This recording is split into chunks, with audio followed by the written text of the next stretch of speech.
साथ साथ नोट्स बनाने, जैसे मैं कहूंगा ट्रेंड डालेंगे हम इलेक्ट्रो मैग्नेटिक वेव्स। अगर किसी ने पढ़ रखा है तो वो अपना टाइम वेस्ट ना करे, वो कुछ और पढ़ ले। जिसने नहीं पढ़ रखा मेरे से वो जरूर पढ़े।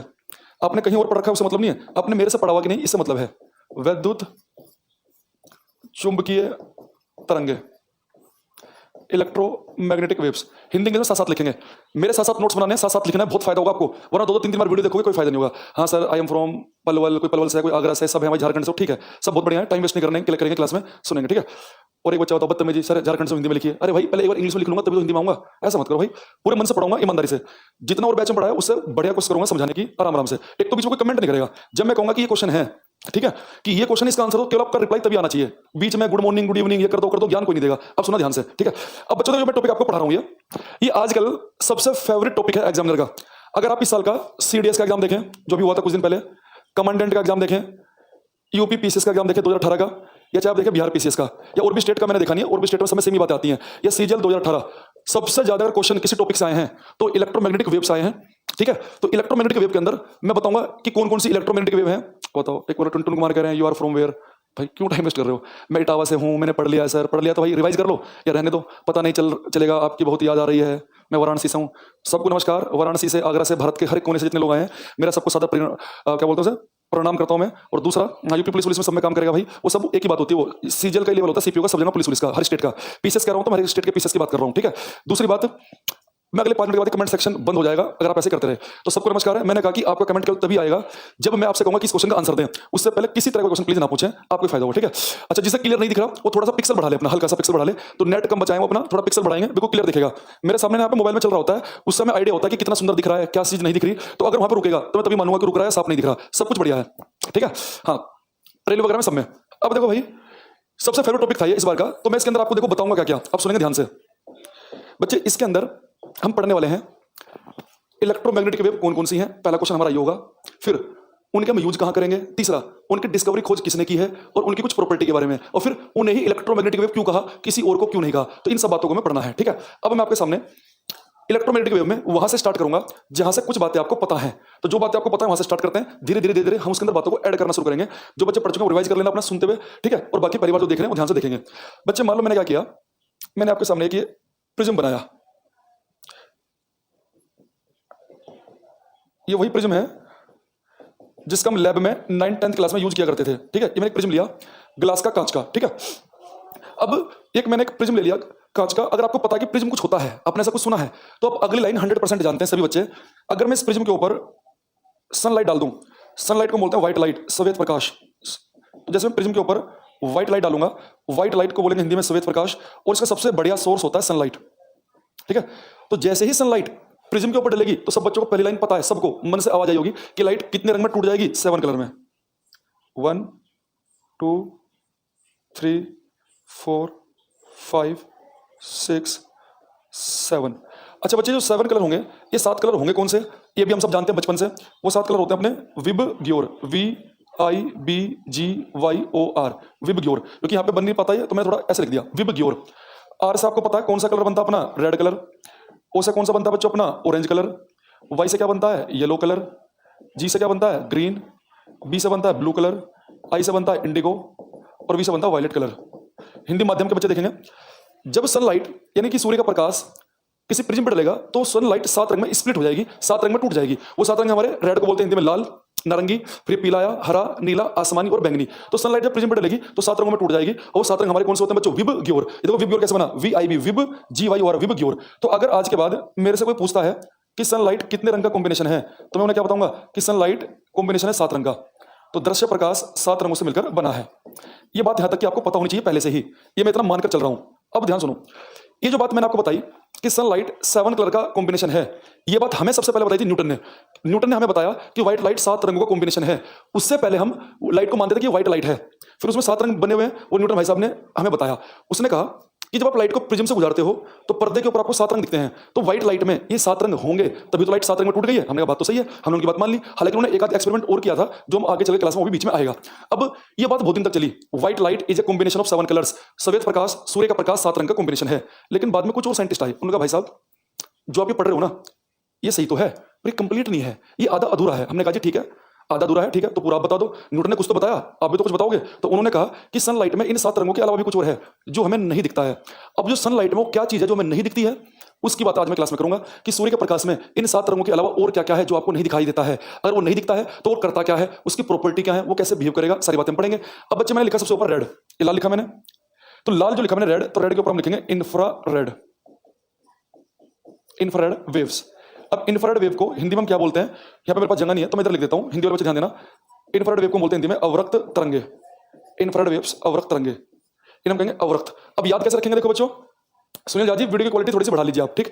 अब ये रेड लिखा बच्चे, तो आप देखो इंफ्रारेड के अंदर रेड छिपा हुआ है, तो याद करना आसान है कि रेड से ऊपर इंफ्रारेड क्यों लिख रहा हूं मैं, याद करने के लिए, क्योंकि इंफ्रारेड में रेड छिपा हुआ है। हिंदी वाले कैसे याद करेंगे भाई, जो अवरक्त तरंगे हैं, अवरक्त, तो रक्त कैसे रंग का होता है, लाल रंग का, तो इसलिए मैंने लाल से ऊपर क्या लिख दिया, अवरक्त, याद रहेगा। अभी इंफ्रारेड जो वेव है ना, अवरक्त तरंगे, ये आपको दिखती नहीं है, ये इनविजिबल है। देखो ये लिखा मैंने विजिबल लाइट, दृश्य प्रकाश, इससे ऊपर जो भी लिखूंगा वो इनविजिबल है, दिखाई नहीं देगा। इससे नीचे जो लिखूंगा वो भी क्या होगा, इनविजिबल, दिखाई नहीं देगा। तो आज के बाद अगर कोई आपसे पूछ ले कि इंफ्रारेड वेव को देख सकते हैं कि नहीं, आप बोलोगे अदृश्य है, इनविजिबल है, क्योंकि सर ने इसके साथ में विजिबल नहीं लिखा। दूसरी बात, जो इंफ्रारेड वेव है दिखती नहीं है लेकिन आप इन्हें महसूस करते हो।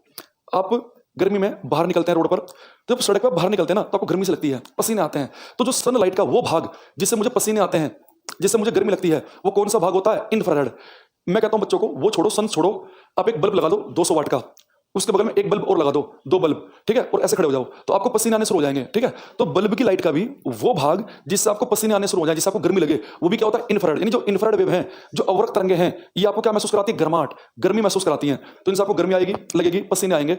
तो अगर इनसे आपको गर्मी लग रही है, पसीने लग रहे हैं, आ रहे हैं, तो इससे क्वेश्चन आता है एग्जाम में कि अगर कोई भी वस्तु गर्म है, कोई भी हीटिंग ऑब्जेक्ट है, तो कोई भी गर्म वस्तु अपने अंदर से क्या चीज जरूर निकालती है। तो कोई वस्तु गर्म है तो उसके अंदर से इंफ्रारेड वेव जरूर निकलती है। तो इस बात को मैं लिखूंगा थोड़ी देर में। अभी कल क्या सुनेंगे, मैंने आपसे बोला कि रेड से ऊपर हम लिखेंगे इंफ्रारेड, अवरक्त तरंगे, और जो अवरक्त तरंगे हैं ये हमें दिखेंगे नहीं लेकिन इसमें गर्मी लगती है, पसीने आते हैं। दूसरा, इसके अलावा जो अवरक्त तरंगे हैं यानी कि जो इंफ्रारेड वेव हैं, अगर ये आपको गर्माहट महसूस करा रही है, इनसे गर्मी लग रही है, तो इसका हमने एक नाम और रखा, इन्हें बोलते हैं थर्मल रेडिएशन, तापीय विकिरण। कुछ लिखना नहीं आपको, जब मैं कहूंगा तब लिखेंगे, मैं अपने आप से नोट्स बनवा दूंगा।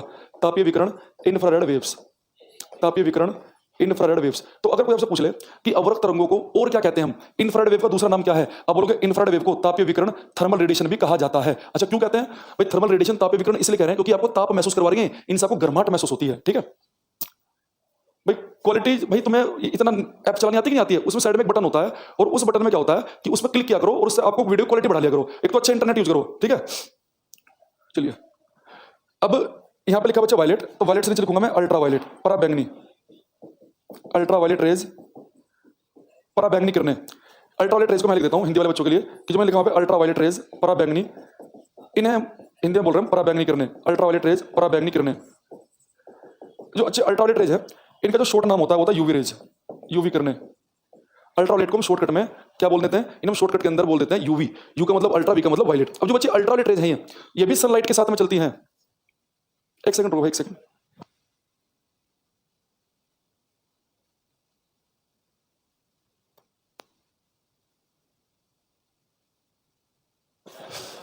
ठीक है। अब बच्चे मैंने लिखा है यहाँ पे अल्ट्रा वायलेट रेज, पराबैंगनी किरणें। ये जो पराबैंगनी किरणें है ना, ये भी सनलाइट के साथ में चलती हैं, ये भी आपको नहीं दिखाई देंगी, ये भी इनविजिबल हैं। क्यों, विजिबल से ऊपर भी इनविजिबल, अदृश्य, और उसके नीचे भी क्या होगा, इनविजिबल, ठीक है। लेकिन ये जो है ना अल्ट्रा वायलेट रेज, ये हमारी स्किन के लिए बहुत ज्यादा खतरनाक है।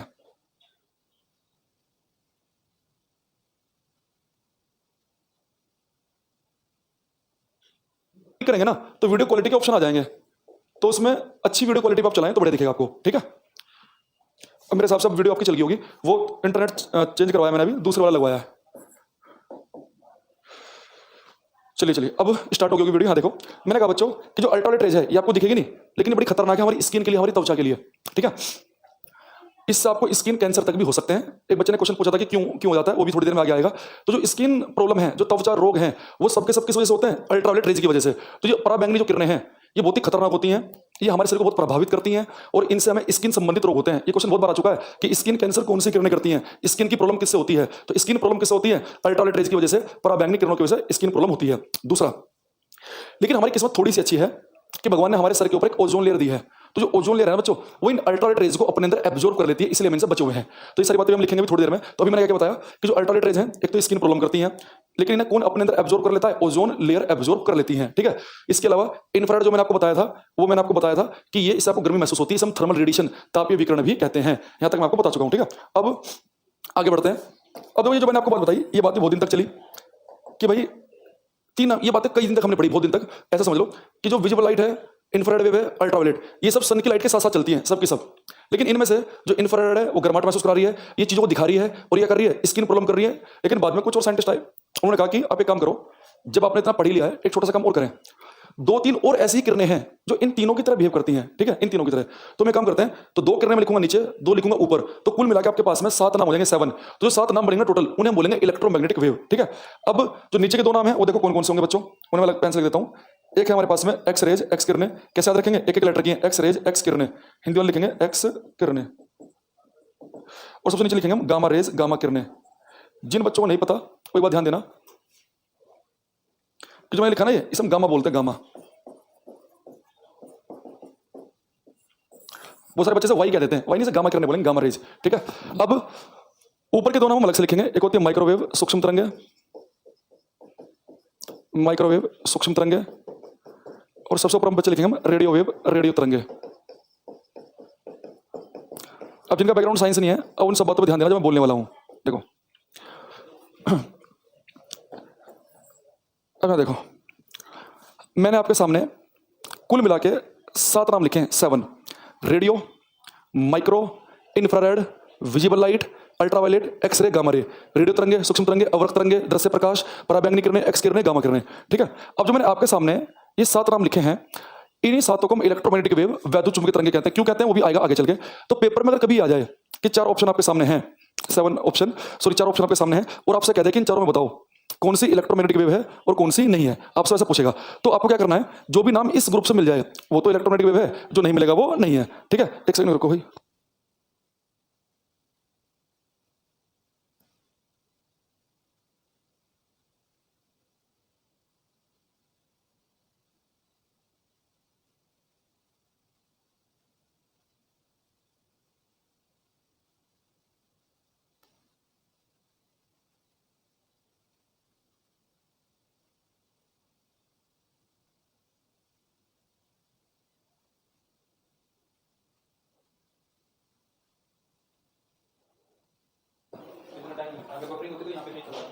ये चल रहा मोबाइल में?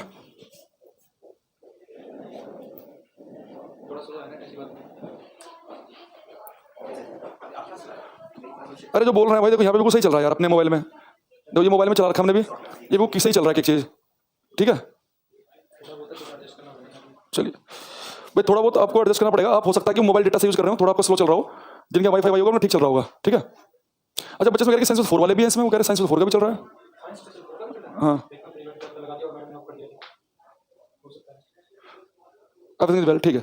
चलो भाई, अब एक बच्चा कह रहा है 6 नाम नहीं बच्चे, 7 नाम है, ध्यान से देखो। एक नाम है रेडियो वेव, एक है माइक्रो, एक है इंफ्रा, एक है विजिबल लाइट भी तो है, विजिबल लाइट, दृश्य प्रकाश, अल्ट्रावायलेट, एक्सरे, गामा रे। ये सातों के सातों हमारे क्या कहलाते हैं? इलेक्ट्रोमैग्नेटिक, ठीक है। बच्चा कह रहे हैं फोन नहीं चलाना आता। चलो अब मैं क्वेश्चन पूछ रहा हूँ भाई, तो बहुत डिस्टर्ब हो रहा है इस क्लास में मेरे से तो। हाँ ने गाइड कर दिया, तो फोन नहीं चलाना आता, उन्हें ये नहीं मिल रहा है कि सेटिंग का ऑप्शन कौन सा है, कैसे बढ़ेगा उसमें, पता नहीं कैसे फोन चलाते हैं। पीसी में नहीं चलेगा, मोबाइल में चलेगा भैया, ठीक है। अच्छा देखो, एक क्वेश्चन है मेरा आपसे, क्वेश्चन है which one among the following is an electromagnetic waves. Hindi में लिखेंगे निम्नलिखित में से, चल रहा ना, निम्नलिखित में से कौन सी वैद्युत चुंबकीय तरंगे हैं। निम्नलिखित में से कौन सी वैद्युत चुंबकीय तरंग है, ये आपको बताना है। Which one among the following is an electromagnetic wave. निम्नलिखित में से कौन सी वैद्युत चुंबकीय तरंगे हैं। अब इसका आंसर देना, जब मैं क्वेश्चन पूछूं उसका आंसर देने हैं। फर्जी गुरुजी कैसे हो, ठीक हूं, यहाँ का हूं, वहां का हूं, अरे मुझे क्या मतलब, तुम इटावा क्योंकि अमेरिका के हो, ये कोई नहीं लिखेगा यहाँ पे। ओनली अल्फा किरणें, इस अल्फा पढ़ते हैं हम। Only beta, only gamma, all of above. Question सुना ध्यान से, हिंदी वाले खास तौर से। क्वेश्चन है मेरा, निम्नलिखित में से कौन सी वैद्युत चुंबकीय तरंग है। तो आपको बताना है कि कौन सी वैद्युत चुंबकीय तरंग है निम्नलिखित में से। एक ऑप्शन है ओनली अल्फा किरणें, ओनली बीटा किरणें, ओनली गामा, सभी। तो ऑप्शन बताओ एबीसीडी में से कौन सा सही होगा, फटाफट बताओ।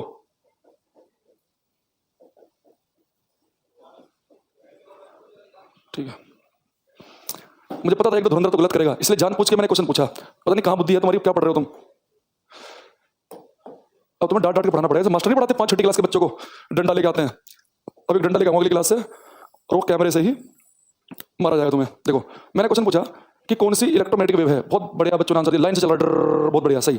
जितने बच्चों ने बोला डी वो अपने खुद से एक थप्पड़ मार लेंगे, उनका आंसर बिल्कुल गलत है। मुझे बताना, मैंने पूछा कौन सी इलेक्ट्रोमैग्नेटिक वेव है, वैद्युत चुंबकीय तरंगे, यहाँ पे लिखा मैंने अल्फा, मुझे बताना यहाँ पे कहीं अल्फा दिख रहा तुम्हें लिखा हुआ? अरे भाई इलेक्ट्रोमैग्नेटिक वेव वो है जो मैंने यहाँ पे लिखी है, radio, micro, infra, visible, ultra, X ray, gamma ray, मुझे अल्फा कहीं दिखाई नहीं, तो ये इलेक्ट्रोमैग्नेटिक वेव हो सकती है क्या? नहीं। ये जो बीटा लिखा मैंने, ये यहाँ पे लिखा कहीं पे नहीं, ये भी इलेक्ट्रोमैग्नेटिक वेव नहीं है। केवल कौन सी है इलेक्ट्रोमैग्नेटिक वेव? गामा। क्यों? क्योंकि गामा यहाँ पर लिखा हुआ है। तो पेपर में अगर क्वेश्चन आए कि कौन सी इलेक्ट्रोमैग्नेटिक वेव और कौन सी नहीं है, आपने करना क्या है कि आपको पता होना चाहिए कि इलेक्ट्रोमैग्नेटिक वेव है कौन कौन सी। अगर मैं यहाँ पे अल्फा बीटा लिखता तो होती, जब लिखा नहीं तो क्यों होंगी? तो जितने बच्चों ने लिखा सीसीसी, तो उन्हें अपने आपको शाबाशी देनी है कि ओनली गामा हमारा आंसर है, और डी वाले बच्चे एक थप्पड़ अपने आप से खुद से मारेंगे अभी, ठीक है? ईमानदारी बरतनी है एकदम बिल्कुल, कोई चीटिंग नहीं करेगा। जो चीटिंग करेगा उसका क्वेश्चन गलत होगा एग्जाम में, ठीक है? अब दूसरा क्वेश्चन है मेरा आपसे, वो देखो क्या है। हम यहाँ पे थोड़ा सा ये अब मैं यहाँ पर लेता हूँ सेकंड क्वेश्चन, क्योंकि वहां पर जगह खत्म हो गई थी, वो अपने स्टोर हो चुका है, उसका हम यूज करेंगे थोड़ी देर में। सेकंड क्वेश्चन बताएंगे, विच वन, चलो शॉर्टकट में लिख रहा हूं मैं, which one is radioactive rays, निम्नलिखित में से कौन सी रेडियो एक्टिव किरण है? निम्नलिखित में से कौन सी रेडियो एक्टिव किरण है? अल्फा, बीटा, गामा, डी है ऑल ऑफ अबव सभी। इस बार क्वेश्चन है मेरा बच्चों आपसे कि निम्नलिखित में से कौन सी रेडियो एक्टिव रे है, रेडियो एक्टिव किरण। तो आपको बताना है कि रेडियो एक्टिव किरण कौन सी है, ठीक है? केवल अल्फा, केवल बीटा, केवल गामा, सभी। अब बताना। अब मेरा क्वेश्चन दूसरा आ गया, रेडियो एक्टिव रेज, तो अल्फा, बीटा, गामा, इस बार ऑप्शन क्या है? ए, बी, सी, डी। अब ऑप्शन क्या है? अब आप बोलेंगे आंसर है ऑल ऑफ अबव सभी। अब देखो मैंने क्वेश्चन जानबूझ के लिया है, आप बचपन से अल्फा बीटा गामा को एक साथ पढ़ते आ रहे हैं। देखो अल्फा बीटा गामा एक साथ कब आएंगी? अगर मैं आपसे बोलता कि रेडियो एक्टिव किरणें कौन सी हैं, रेडियो एक्टिव तरंग कौन सी है, और केमिस्ट्री के अंदर मैडम आपको पढ़ाएंगे एक दिन कि कुछ रेडियो एक्टिव पदार्थ होते हैं, कुछ रेडियो एक्टिव सब्सटेंस होते हैं। तो रेडियो एक्टिव पदार्थ वो हैं जिनसे रेडियो एक्टिव किरणें निकले, और रेडियो एक्टिव किरणें कौन कौन सी हैं? अल्फा भी, बीटा भी, गामा भी। तो रेडियो एक्टिव किरणें पूछेगा तो आप बताओगे तीनों। अगर मैं पूछता इलेक्ट्रोमैग्नेटिक वेव, तो आप केवल क्या बताएंगे? आप केवल बताएंगे केवल और केवल गामा। तो देखो दोनों क्वेश्चन में फर्क समझेंगे यहाँ पे, सब बच्चे ध्यान दो। अगर मैं आपसे क्वेश्चन ये वाला पूछ रहा हूँ, पेपर के अंदर क्वेश्चन आता है कि कौन सी इलेक्ट्रोमैग्नेटिक वेव है, वैद्युत चुंबकीय तरंग, तो वैद्युत चुंबकीय तरंग में बच्चे केवल आंसर अपना क्या होगा? Gamma gamma. लेकिन अगर पेपर में क्वेश्चन आपसे पूछ ले वो कि कौन सी रेडियो एक्टिव किरण है, तो रेडियो एक्टिव रेज में अल्फा भी आता है, बीटा भी आता है, गामा भी आता है। और ये रेडियो एक्टिव किरणें कौन सी हैं? जो किसी रेडियो एक्टिव पदार्थ से बाहर निकलेंगी, वो हमारी क्या कहलाएंगी? रेडियो एक्टिव किरणें। तो रेडियो एक्टिव पदार्थ से जो बाहर निकले, और रेडियो एक्टिव जो सब्सटेंस होते हैं, रेडियो एक्टिव पदार्थ, वो पढ़ेंगे तो वैसे केमिस्ट्री में, पर मैं से एक दो एग्जांपल आपको बता देता हूं जो फेमस एग्जांपल है radio active substance, radio active पदार्थ। ये आपने सुना होगा रेडियम, जो मैडम क्यूरी ने खोज की थी जिसकी, रेडियम की, ठीक है? इसके अलावा एक आता है इसमें थोरियम, एक इसमें आता है यूरेनियम, यूरेनियम, तो यूरेनियम, थोरियम, ये सब किसके एग्जांपल है? रेडियो एक्टिव सब्सटेंस के। तो मुझे लग रहा है कि आपको समझ में आ गया होगा कि अल्फा बीटा गामा हमने बचपन में एक साथ क्यों पढ़ी, क्योंकि वहां पढ़ते थे रेडियो एक्टिव किरणें। तो रेडियो एक्टिव रेज आएगा तो तीनों, और इलेक्ट्रोमैग्नेटिक वेव आएगा तो केवल क्या बताएंगे बच्चों? गामा, ठीक है? तो मैडम क्यूरी ने रेडियम की खोज की थी, लेकिन जो रेडियो एक्टिविटी है, रेडियो एक्टिवता है, उसकी खोज की थी हेनरी बेकुरेल ने। ये सारी बातें केमिस्ट्री हैं, पर मैं इसलिए बता रहा हूं ताकि आपसे मैडम क्वेश्चन पूछे तो आपको आंसर आना चाहिए। क्यों पूछे कि रेडियम की खोज किसने की? मैडम क्यूरी ने। लेकिन रेडियो एक्टिवता कि रेडियो एक्टिव पदार्थ अपने अंदर से किरणें निकालते हैं, वो खोज किसने की? हेनरी बेकुरेल ने, ठीक है? अब मैं आता हूं अपने मेन मुद्दे पे, दोबारा क्वेश्चन पे जाता हूं मैं, ठीक?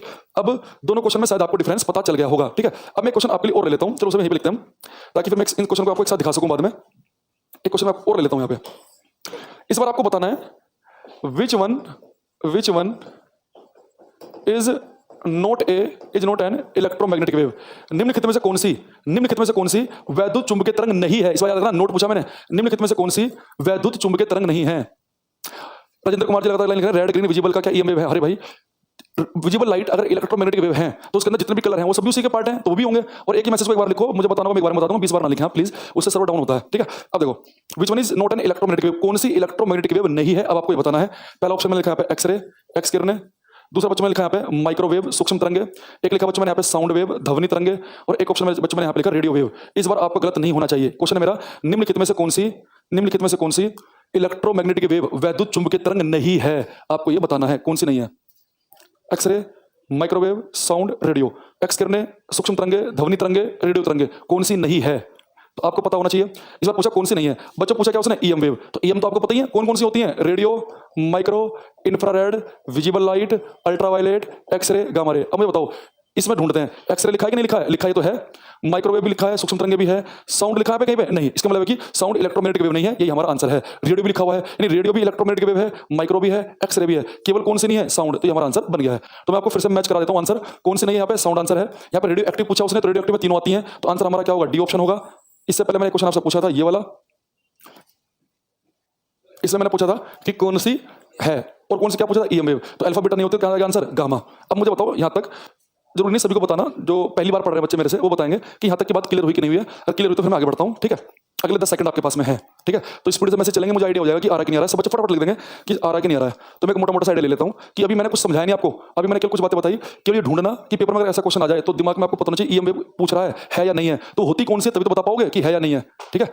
चलिए, बहुत बढ़िया। सागर जी का, राम बाबू, शेखर, अलमहा 09, रजनीश, पंकज, विवेक, जिनके मैं पढ़ पा रहा हूँ, मैं बहुत ज़्यादा स्पीड से भाग रहे हैं। अतुल, अवधेश, वरुण, राजेंद्र, निशांत, दिनेश, अनमोल, अमिताभ, दीपक, विजय, अमित, शेखर, आदेश, राकेश, सुनील, विजय, वीरेंद्र, राजे, अजय, राम बाबू, साकेत, विकास, बबली, अमर, शिवानी, इन सबका समझ में आ गया। लखवीर, जयप्रकाश, रोशन, विनय, अमित, दिवेश, राजेश, राज, अमन कुमार, अमिताभ, राजेंद्र, ठीक है। इससे ज़्यादा नहीं पढ़ पाऊंगा मैं, ठीक है। सबको आ रहा है। अब चलो आगे बढ़ते हैं।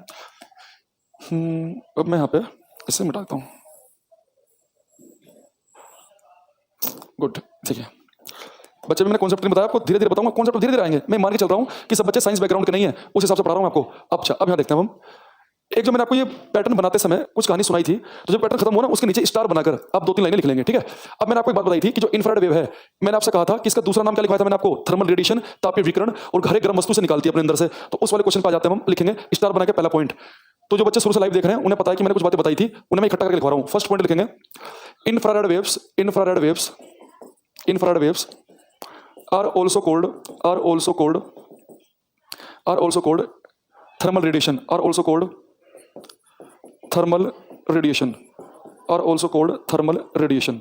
हिंदी में लिखेंगे अवरक्त तरंगों को, अवरक्त तरंगों को, अवरक्त तरंगों को तापीय विकिरण भी कहा जाता है। अवरक्त तरंगों को तापीय विकिरण भी कहा जाता है।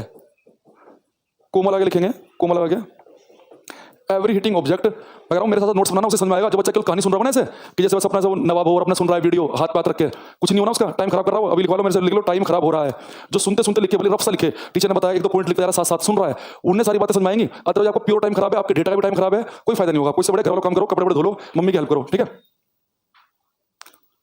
सर आपसे पहले पढ़ रहा हूँ, काजल मैम से कम नहीं। अच्छा भाई, तो मतलब क्या तुम हल्के में मान रहे हो बच्चे? चलो भाई मान लो, जिसे जो मानना है। यहाँ देखो, ये कंपेयर कर रहे हैं भाई बच्चे। Every hitting object, every hitting object emits, every hitting object emits infrared waves, every hitting object emits infrared waves। Hindi में लिखेंगे प्रत्येक तप्त वस्तु, तप्त का मतलब गर्म, प्रत्येक गर्म वस्तु अपने अंदर से, प्रत्येक गर्म वस्तु अपने अंदर से अवरक्त तरंगों का उत्सर्जन करती है।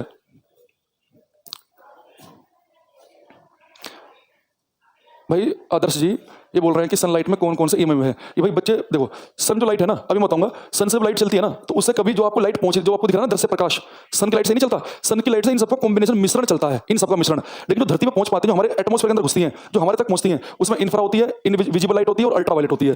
तो एक्चुअली में सूर्य से कभी भी प्रकाश नहीं चल रहा खाली, सन से इन सबका कॉम्बिनेशन चलता है। सन चलती है इलेक्ट्रोमैग्नेटिक रेडिएशन, विकिरण। रेडिएशन का मतलब होता है इन सबका कॉम्बिनेशन। तो एक्चुअली में सूर्य से सारी चलती है एक साथ, लेकिन हमारे जो एटमॉस्फेयर में इंफ्रा, विजिबल और अल्ट्रावायलेट रेज पहुंचती है। इसमें से जो विजिबल लाइट है ये किस काम आ रही है, चीजों को दिखाने के, इंफ्रा क्या है, चीजों को गर्म करने के, और जो अल्ट्रावायलेट रेज है इससे मैंने कहा कि हमारे लिए नुकसानदायक है, इसलिए अगर नहीं पहुंचती तो ज्यादा बढ़िया रहता, इसमें स्किन की दिक्कतें आती हैं, ठीक है।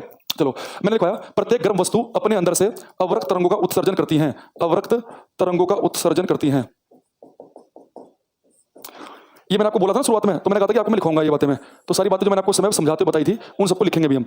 अब बच्चे अगर आपको याद हो तो मैंने एक पॉइंट आपको और बताया था कि जो अल्ट्रावायलेट रेज हैं, जो पराबैंगनी किरणें हैं, ये मैंने बोला था कि हमारी स्किन के लिए बहुत खतरनाक है, इससे में इवन स्किन कैंसर तक भी हो सकते हैं, ठीक है। हाँ देखो, कोई भी चीज अगर मैंने बच्चे भाई तो नाम लिखा, क्वेश्चन मार्क लगा दे तो क्या नाम पढ़ूंगा मैं तुम्हारे क्वेश्चन का, ये बोलूं क्वेश्चन मार्क जी पूछ रहे हैं, पता नहीं क्या नाम लग देते क्वेश्चन मार्क।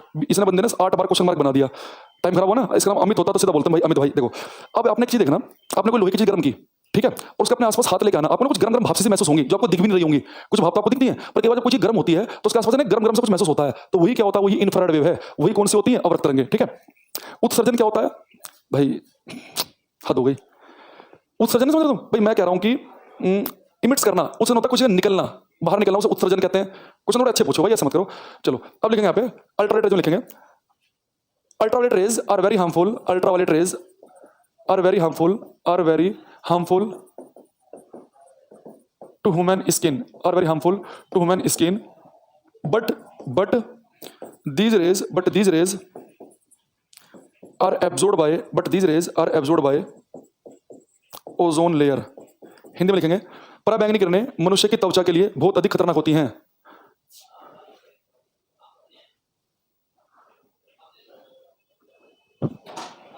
पराबैंगनी किरणें मनुष्य की त्वचा के लिए बहुत अधिक खतरनाक होती हैं, बहुत अधिक खतरनाक होती हैं, किंतु इन्हें ओजोन परत के द्वारा किंतु इन्हें ओजोन परत के द्वारा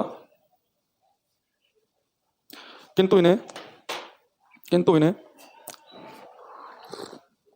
किंतु इन्हें ओजोन परत के द्वारा अवशोषित कर लिया जाता है किंतु इन्हें ओजोन परत के द्वारा अवशोषित कर लिया जाता है। अच्छा, एक बच्चे क्वेश्चन था, देखो बच्चे भी ये वेव लिख रहा हूं मैं ऊपर, रेज लिख रहा हूं मैं नीचे, इन्हें हम डिफरेंस बता सकते हैं। एक तरीका होता है टेक्निकल वेव फ्रंट वगैरह का यूज करके। अगर बहुत ही सिंपल तरीका देखें जो सब बच्चों को समझ में आए, तो भी आपको कुछ देर के बाद बताऊंगा मैं। ऊपर जो होती है ना, इन सबकी एनर्जी बहुत कम है, नीचे वाले की एनर्जी ज्यादा है, तो जो ज्यादा एनर्जेटिक है तो उनके साथ हम रेज यूज कर रहे हैं, जिनकी ऊर्जा कम है, जो कम ताकतवर है, उनके साथ वेव। धीरे धीरे बातें आएंगी समझ में, ठीक है। अभी पूरा टॉपिक नहीं हुआ, इस टॉपिक की जो मैं शुरुआत की वो नाम का मतलब भी नहीं बताया मैंने, धीरे धीरे चीजें अपने आप आएंगी। जब क्लास खत्म होगी मैं आपको 10 मिनट लूंगा, 5 मिनट लूंगा, 5-7 मिनट सारे मैं आपसे डाउट लूंगा उस समय। अभी आप सुनते रहो, ठीक है। अब बच्चे यहाँ पे देखना, जो ये अल्ट्रावायलेट रेज है ना, ये भी एक्चुअली 3 कैटेगरी की होती हैं। यूवी रेज, इन आप 3 कैटेगरी में बांट सकते हैं, यूवीसी, यूवीबी और यूवीए। हिंदी में बोलेंगे हम पराबैंगनी सी, पराबैंगनी बी और पराबैंगनी ए। अच्छा, हिंदी वाला भी याद रखना, कई बार वो हिंदी के अंदर भी पराबैंगनी नहीं लिखता, वो ऐसा लिख देता है पराबैंगनी किरणों की जगह यूवी किरणें, तो पराबैंगनी किरणों का हिंदी नाम यूवी किरणें भी बनता है, याद रखना इस बात को। तो मैंने क्या किया, पराबैंगनी किरणें हमने क्या किया अभी कि मैंने कहा कि यूवी रेज को मैं 3 कैटेगरी में डिवाइड कर रहा हूं, और ये 3 कैटेगरी की एनर्जी के हिसाब से है, ऊर्जा के हिसाब से, कि ज्यादा एनर्जी किसकी है, ज्यादा खतरनाक कौन सी है, किसकी एनर्जी कम है, जो कम खतरनाक है, किसकी एनर्जी और कम है। तो आपको पता होना चाहिए कि जो अल्ट्रावायलेट रेज हैं, पराबैंगनी किरणें, इन हम 3 कैटेगरी में डिवाइड करेंगे, ठीक है। और जो यूवी रेज हैं वो ज्यादा एनर्जेटिक होती हैं, उससे कम किसकी होती है, यूवी बी की, और सबसे कम किसकी होती है, यूवी ए की, ठीक है। ओजोन परत की मोटाई तो हम डोप्सन में नापते हैं, और वो एक्चुअली है कितनी है वो मुझे डेटा तो फैक्ट तो याद नहीं है, तो उसे आप गूगल कर लेना। फैक्ट्स के बारे जो नंबर होते हैं वो उतना मैं उसमें इंपोर्टेंस नहीं देता, कॉन्सेप्ट पे हम ज्यादा इंपोर्टेंस देंगे। अगर आपसे पूछ ले कि वो किस में नापते हैं ओजोन लेयर की जो थिकनेस है, डोप्सन, तो उसके लिए मात्रक हम यूज करते हैं डोप्सन, ओजोन परत की मोटाई नापने के लिए। ये केमिस्ट्री में पढ़ाया था एक्चुअली, और ये उसके अंदर ज्योग्राफी की जब आपकी क्लास होगी ना उसमें आएगा ये, तो डोप्सन होता है। और एक बच्चे का कि sir which rays absorb by black body, तो अगर आपको ब्लैक बॉडी पता भूपेंद्र जी, तो आपको आंसर भी पता होगा, ब्लैक बॉडी होती हुई है जो सारी रेडिएशन को अपने अंदर एब्जॉर्ब कर लें और सारी को निकाल भी सकें, ठीक है। तो जो टॉपिक चल रहा है प्लीज एक बार रिलेवेंट क्वेश्चन हम पूछें, जब मैं कहूंगा आपका डाउट क्या प्लीज आप पूछें, तो उससे थोड़ा वरना फ्लो खराब होगा। और आज तो मैं इतना इसलिए बोल रहा हूँ बीच में, मेरी पहली क्लास है, अगली क्लास में ध्यान भी नहीं दूंगा, वहां पे लगातार पढ़ाता रहूंगा। अच्छा, यूवीसी होते हैं बच्चे बहुत डेंजरस हैं, बहुत ही खतरनाक, इन समय से ज्यादा खतरनाक होती हैं मनुष्य की त्वचा के लिए यूवीसी। पर एक चीज अच्छी है हमारे साथ में कि जो यूवीसी है ना, यूवीसी करने, अच्छा एक मैं काम करता हूँ भाई, मैं ये बंदी कर देता हूँ, ये मैं आपके कमेंट हटा रहा हूँ, तो बच्चा कमेंट मत करना कोई, ठीक है। ये मैंने कमेंट हटा दिया, अब आप मुझे कमेंट दिखेंगे नहीं, तो आप टाइप करके टाइम खराब ना करें अपने। तो यूवीसी होते हैं मोस्ट डेंजरस, सबसे ज्यादा खतरनाक, ठीक है, मनुष्य की त्वचा के लिए। और लेकिन फायदा में क्या है कि ये कंप्लीटली ओजोन लेयर के द्वारा एब्जॉर्ब कर ली जाती हैं, तो इसलिए हम इनसे बचे हुए हैं। तो टोटली क्या हो जाती है, कंप्लीटली एब्जॉर्ब कर लेती है ओजोन लेयर अपने अंदर, completely absorb by ozone layer, completely absorb by ozone layer. तो ओजोन लेयर के द्वारा कंप्लीटली एब्जॉर्ब कर लेते हैं। इसलिए आपने सुना होगा कि अगर ओजोन लेयर, अगर मान लो कहीं पे छेद हो गई 1-2 जगह, अगर ओजोन लेयर में अगर छेद हो जाए, ओजोन लेयर अगर पतली हो जाए, तो यूवीसी किरणें हमारे पास पहुंचने लगेंगी, तो बहुत नुकसान है इससे, तो हमें तो इस समय बहुत ज्यादा प्रॉब्लम होगी। तो इसलिए हम चाहते हैं कि ओजोन लेयर पतली ना हो, उसके अंदर कहीं छेद ना हो। तो जैसे आपने सुना होगा कि जैसे ओजोन लेयर पतली क्यों हो रही है, पहले जो हमारे घर में एसी हैं, जो फ्रिज हैं, उसके अंदर हम गैसें यूज करते थे, उन गैसों का नाम होता था सीएफसी गैसें, क्लोरोफ्लोरोकार्बन। हम इन गैसों का यूज करते थे, क्लोरोफ्लोरोकार्बन का। तो ये ओजोन लेयर पर बड़ा नुकसान पहुंचाती थी, तो हमने क्या किया कि जो क्लोरोफ्लोरोकार्बन है इनका यूज करना बंद कर दिया है। आजकल हम इनकी जगह अमोनिया गैस का यूज कर रहे हैं, तो वो ओजोन लेयर पर प्रभाव नहीं डालती। तो इससे फायदा क्या हुआ, एक मैंने अभी रिपोर्ट पढ़ी, उसमें लिखा था कि 2030 के आसपास तक एक छेद जो रखा है ओजोन लेयर में वो धीरे धीरे भर जाएगा, और एक 2050 के आसपास तक, ठीक है। तो ओजोन लेयर में छेद होना बड़ा नुकसानदायक है, क्योंकि जो यूवीसी पूरी तरीके से एब्जॉर्ब हो रही है वही हमारे पास पहुंचेंगी, तो ज्यादा दिक्कत होगी, ज्यादा खतरनाक है ये। अच्छा, यूवी बी किरणें जो है बच्चों, ये भी बहुत खतरनाक है, ऑल्सो वेरी डेंजरस, ये भी बहुत खतरनाक है, और इतनी खतरनाक है कि इससे आपको स्किन कैंसर तक हो सकता है। वो तो कुछ ज्यादा ही, वो तो मामला निपटा देंगे, मुझे तो बहुत जल्दी हो जाएगा। लेकिन यूवी किरणें हैं ये भी बहुत खतरनाक है, और जो स्किन कैंसर में होते हैं वो इनकी वजह से होते हैं। क्यों? क्योंकि ये भी एब्जॉर्ब होती है ओजोन लेयर के द्वारा, पर ये थोड़ी बहुत मात्रा में हमारे पास तक पहुंच जाती है। तो इसमें लिखेंगे also very dangerous but mostly absorb by ozone layer, किंतु ओजोन परत के द्वारा अधिकांशतः अवशोषित कर ली जाती है, but mostly absorb by ozone layer. अब फर्क समझना, देखो यहाँ पे फर्क क्या है कि बहुत खतरनाक तो है पर टोटली एब्जॉर्ब हो जाती हैं। यूवीबी ये भी बहुत खतरनाक है, पर अधिकांशतः भाग इनका क्या हो जाता है, एब्जॉर्ब। तो इनका मैक्सिमम पार्ट तो एब्जॉर्ब हो गया, पर थोड़ा बहुत तो बचा, वो जो थोड़ा बहुत पार्ट हमारे पास पहुंचता है उससे आपको स्किन कैंसर हो सकते हैं। अब आया यूवीसी, ये सबसे कम खतरनाक है, लीस्ट डेंजरस, सबसे कम खतरनाक। ये सबसे कम खतरनाक तो है, पर इनके साथ में दिक्कत क्या है कि सबसे ज्यादा मात्रा में यही हमारे पास पहुंचती है। जो स्किन की टाइनिंग वाइनिंग, स्किन की जो प्रॉब्लम होती है वो किसकी वजह से होती है, यूवीए की वजह से। स्किन प्रॉब्लम यूवी है, स्किन कैंसर यानी बड़े लेवल की स्किन प्रॉब्लम वो कौन कर रहा है, यूवीबी कर रही है, क्योंकि वो हमारे पास हल्की फुल्की पहुंचती है यूवीबी, और यूवीए हमारे पास अधिक मात्रा में पहुंचती है। तो यूवीए में लिखेंगे सबसे कम खतरनाक किंतु सबसे अधिक मात्रा में हमारे पास पहुंचती है, least dangerous and comes to earth in maximum percentage. तो पृथ्वी पर मैक्सिमम परसेंटेज में अधिकतर जो भाग पहुंचता है यूवीए का पहुंचता है। हालांकि आपके एग्जाम में क्वेश्चन यही आया आज तक कि यूवीसी बी ए में ज्यादा खतरनाक कौन सी है, यूवीसी है। ये पूछ सकता है कि ज्यादा मात्रा में कौन सी हमारे पास पहुंचती है, यूवीए। स्किन कैंसर पूछ ले कि मनुष्य को स्किन कैंसर किस वजह से हो रहे हैं? यूवी बी की वजह से। और खतरनाक इसलिए क्योंकि काफी एनर्जीवान होती है, ऊर्जा इनकी अच्छी खासी है, ठीक है। और जो साउंड है भाई, मैं आपको साउंड का चैप्टर अलग पड़ेगा, पढ़ाऊंगा मैं आपको। साउंड का इनसे कोई मतलब नहीं है, साउंड का बिहेवियर बिल्कुल अलग है, तो साउंड चैप्टर अलग आएगा। इन सबका बिहेवियर बिल्कुल अलग है, वो कैसे? अब मैं उस मुद्दे पर आ रहा हूं धीरे धीरे, ठीक है। पंकज कुमार पंडित जी, इससे ज्यादा मैं हिंदी नहीं बोल सकता हूं। अब शायद हिंदी क्या बताऊं तुझे भाई? यूवीसी कितने खतरनाक है, लेकिन पूर्णतः अवशोषित कर ली जाती हैं। बी भी खतरनाक है, पर अधिकांशतः भाग अवशोषित हो जाता है। यूवी कम खतरनाक है, पर अधिक मात्रा में हमारे पास पहुंचती है, ठीक है। यूवी किरणें जो है, इन्हें हम क्या बोलते हैं हिंदी में? पराबैंगनी किरणें। तो इस तरह की बातें हमारे पास है, ठीक है। तो 1 मिनट के लिए मैंने हटाया था भी है, फिर बच्चों आगे सर लाइव है क्या? अरे राहुल जी, अगर आप लाइव नहीं भी है मान लो 1%, तो आपने अगर टॉपिक नहीं पढ़ा तो पढ़ लो इसे। लाइव आके कौन सा तीर मार दोगे? ठीक है, चलिए।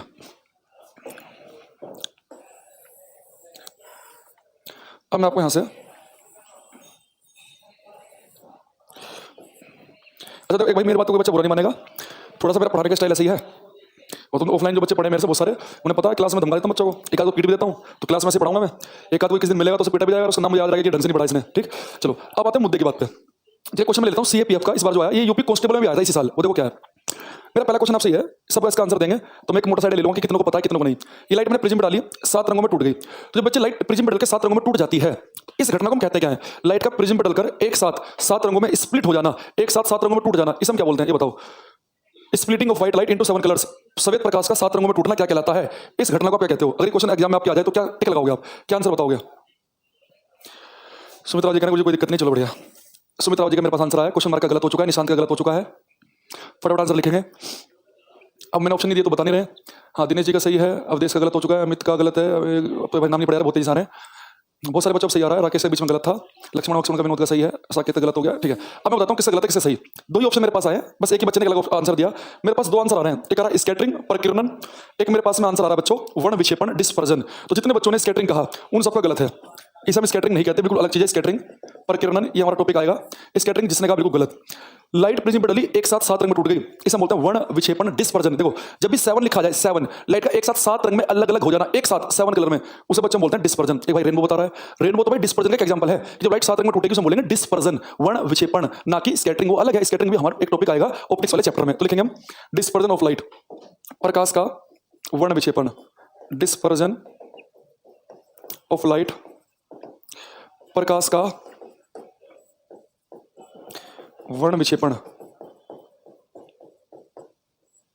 इसमें लिखेंगे भाई, पहले इंग्लिश वाले बच्चे लिखेंगे, हिंदी वाले थोड़ा वेट करेंगे। Splitting of white light, splitting of white light into 7 colours, splitting of white light into 7 colours is called dispersion of light, splitting of white light into 7 colours is called dispersion of light.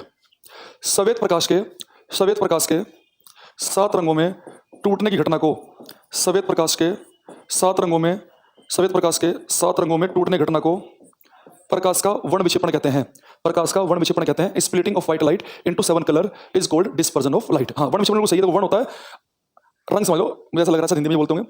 वर्ण विक्षेपण विक्षेपित हो जाना, रंगों का अलग अलग हो जाना, ये क्या हमारा डिस्पर्जन ऑफ लाइट। लेकिन क्वेश्चन से अगला आया पेपर में, देखो क्या, जैसे मैं यहाँ पे लाइन खींच दूंगा आपके लिए क्वेश्चन चुटकी में खत्म हो जाएगा। देखो ये लाइट डाली मैंने प्रिज्म पे, ये ओरिजिनल लाइट, ये वाली, ये थोड़ा ऐसा मान लो कि ये मान लो ये ओरिजिनल लाइट ये। अब बस कुछ बचा ही नहीं। अगर मैं आपसे पूछ लूं ऐसे ही कि जब लाइट 7 रंगों में टूट गई, तो आप मुझे एक चीज बताओ देखकर, जो लाइट 7 रंगों में टूटेगी, तो जो ये जो लाइट आपने डाली थी प्रिज्म पर, ओरिजिनल जो लाइट आपकी ओरिजिनल, ये 7 रंग में टूट गई, तो ओरिजिनल के सबसे नजदीक कौन सा कलर दिख रहा है आपको? रेड। और बच्चे सबसे दूर कौन सा दिखाई दे रहा है आपको? सबसे दूर दिखाई दे रहा है आपको वायलेट, बैंगनी। तो एग्जाम के अंदर क्वेश्चन आया कि जब लाइट 7 रंग में टूटती है तो सबसे कम जो डेविएशन है, सबसे कम जो विचलन है, वो किस रंग का होता है? लाल रंग का। तो जब लाइट 7 रंग में टूटेगी तो सबसे कम विचलन होगा लाल रंग का, और ज्यादा किसका होता है बच्चों? बैंगनी का। दिख रहा है ना साफ साफ कि ज्यादा विचलित, ज्यादा डेविएट कौन होता है? बैंगनी। और कम कौन हो रहा है बच्चों? लाल। तो क्वेश्चन आता है एग्जाम में कि जब लाइट 7 रंग में स्प्लिट हुई तो अधिक विचलन किस कलर का होता है? इस बार के कमांडेंट का क्वेश्चन है यूपीएससी का, और इससे पहले कांस्टेबल में आया था, कांस्टेबल कमांडेंट एक ही क्वेश्चन पूछ रहे हैं कि लाइट का 7 रंग में टूटने पर ज्यादा विचलन किसका होगा? बैंगनी का। ठीक है, तो इसमें एक लाइन लिख लेंगे, after splitting of white light, after splitting of white light into 7 colors, after splitting of white light into 7 colors, comma, red color deviates least, red color deviates least, while जबकि violet color deviates most, while violet color deviates most। Hindi में कहेंगे सफेद प्रकाश के 7 रंगों में टूटने पर, सफेद प्रकाश के 7 रंगों में टूटने पर लाल रंग का विचलन सबसे कम, सफेद प्रकाश के 7 रंगों में टूटने पर लाल रंग का विचलन सबसे कम, जबकि बैंगनी रंग का विचलन सबसे अधिक होता है, राहुल जी लिख रहे हैं लाल रंग का विचलन कम होता है और बैंगनी का अधिक, बिल्कुल सही लिखा आपने। अच्छा, स्पेक्ट्रम, पंकज सिंह जी बोल रहे हैं, अभी बताऊंगा आपको मैं। स्पेक्ट्रम होता है बच्चे रेंज, जैसे भी मैं लिखूंगा यहाँ पे वेवलेंथ बताऊंगा किसकी कम किसकी ज्यादा, तो भी आप किसी चीज की रेंज बताते हो ना, वो स्पेक्ट्रम होता है। स्पेक्ट्रम का एक डिक्शनरी मीनिंग देखेंगे तो रेंज भी होता है मीनिंग, तो वो धीरे धीरे चीज आएंगी। जब भी मैंने टॉपिक खत्म नहीं हुआ, आपके डाउट जो बन रहे हैं ना मन में, वो सब धीरे धीरे खत्म होंगे। तो देखो क्वेश्चन कई बन गए, पट्टा फेंक भी नहीं, आपको सारे याद होंगे। मैं पूछ लूं लाइट प्रिज्म से पास हुई, क्या बोलेंगे आपको? डिस्पर्जन। 7 रंग में टूटने पर किस रंग का डेविएशन ज्यादा होता है? बैंगनी का, याद है। कौन सी स्किन प्रॉब्लम करती है? अल्ट्रावायलेट। स्किन कैंसर किससे हो रहे हैं? यूवीबी की वजह से हो रहे हैं, क्योंकि यूवीसी खतरनाक है पर पहुंच नहीं पाती हमारे पास तक। इसके अलावा मैंने आपको बताया कि कौन सी इलेक्ट्रोमैग्नेटिक वेव है, कौन सी नहीं है। क्या आप छाट पाओगे? जी छाट पाएंगे। अल्फा बीटा नहीं है, साउंड नहीं है, क्यों नहीं है? क्योंकि यहाँ पर नहीं लिखी है। कौन सी ऐसी जैसे गर्माहट महसूस हो रही है? इंफ्रारेड से। ठीक है, चलिए। Hello, good morning, good evening चलती क्लास में कोई नहीं बोलेगा, जो बोलना है शुरुआत जब टीचर आए केवल तभी बोलना है। तो बच्चा बीच में आता गुड मॉर्निंग गुड इवनिंग करने लगता है। अब आगे बढ़ते हैं। अब जितने बच्चे साइंस बैकग्राउंड के हैं, अब उनका प्योर टेस्ट होगा। अब उन बच्चों से जो मैं क्वेश्चन पूछूंगा, अगर आप उनमें से एक भी क्वेश्चन नहीं बता पा रहे अगले, तो समझ जाना कि आपका बीएससी बीटेक करना व्यर्थ है, बेकार है। तो जो मैंने भी लिखा था मैं यहाँ पे दोबारा लिख देता हूँ, क्योंकि मुझे इधर इधर स्पेस चाहिए होगा। एक मैंने आपको बताया था बच्चों रेडियो वेव, हिंदी में नहीं लिख रहा हूं मैं, हिंदी में क्योंकि कई बार लिख चुका हूं, आपको पता होना चाहिए, आपके पास लिखी है पहले से बातें हैं। एक माइक्रोवेव लिखा था मैंने, सूक्ष्म तरंगे। एक बच्चे में लिखा था इंफ्रारेड, अवरक्त। फिर मैंने विबग्योर बनाया था, विब ग्योर, आर से रेड कलर था, और ये था वायलेट, बैंगनी। बाकी मैं मान के चल रहा हूँ कि आपको पता है। और ये किसका पार्ट था? ये विजिबल लाइट का पार्ट था ये। फिर बच्चे ने लिखा था मैंने यूवी रेज, अल्ट्रावायलेट रेज, फिर एक्सरे और फिर गामा। चलिए अब आपका टेस्ट शुरू। जितनी वेव मैंने आपके सामने लिखी, ये तो साइंस में एक क्लास होगा, क्या एक भी कर सकते हैं, कर लो। एक जीएस में ज़्यादा पढ़ लो, ज़्यादा बढ़िया है, क्या दिक्कत है? वैसे तो मैं तो वही लगभग सेम से सही पढ़ाता हूँ, ज़्यादा कुछ खास फर्क आता नहीं है मेरी क्लास में तो। ठीक है, मैं तो सब में इतना पढ़ाता हूँ। कोई नॉर्मल एसएससी का बैच भी होता है ना, तो उसमें भी इसका 70% पढ़ा देता हूँ इसका ही।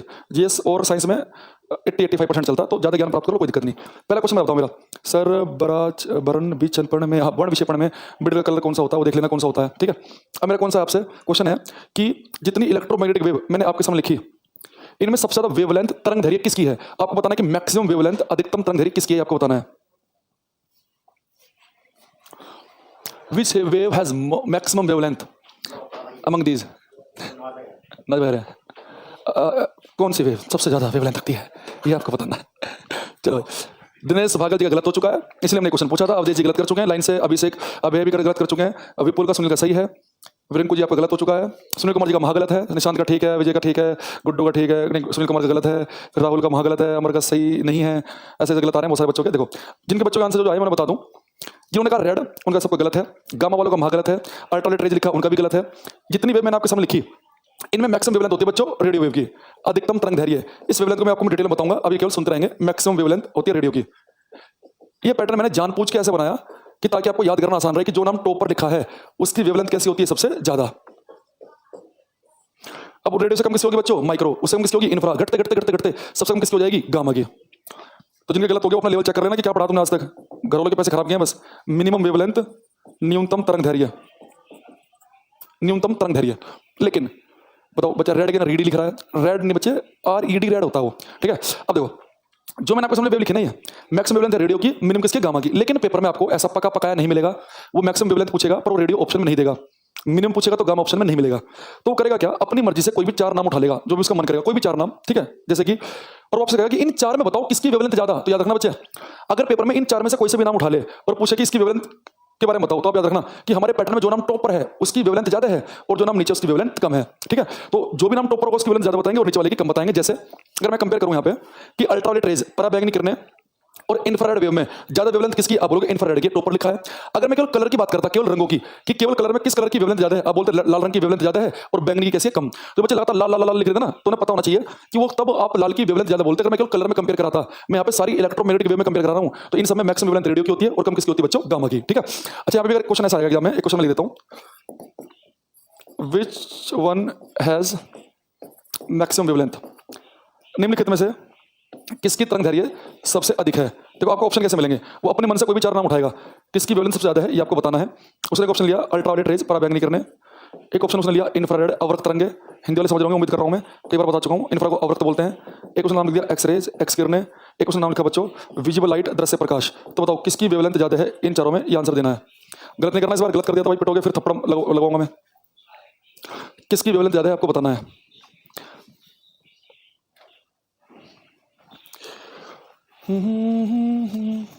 बताओ। अरे इन 4 ऑप्शन के हिसाब से बताना, अपने मन से रेडियो लिख रहे हैं। कौन था रेडियो वाला? इसका नाम चला गया ऊपर, इसका नाम बताता वरना अभी तुम्हें मैं।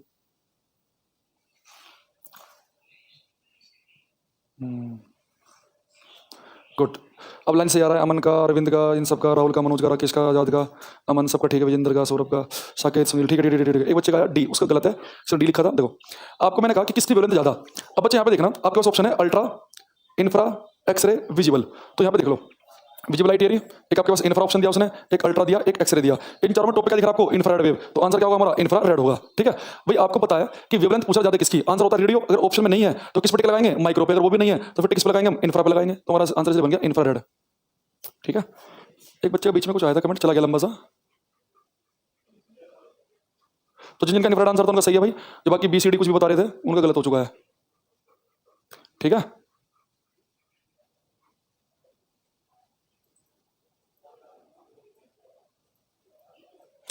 चलो भाई, ठीक ठीक ठीक है।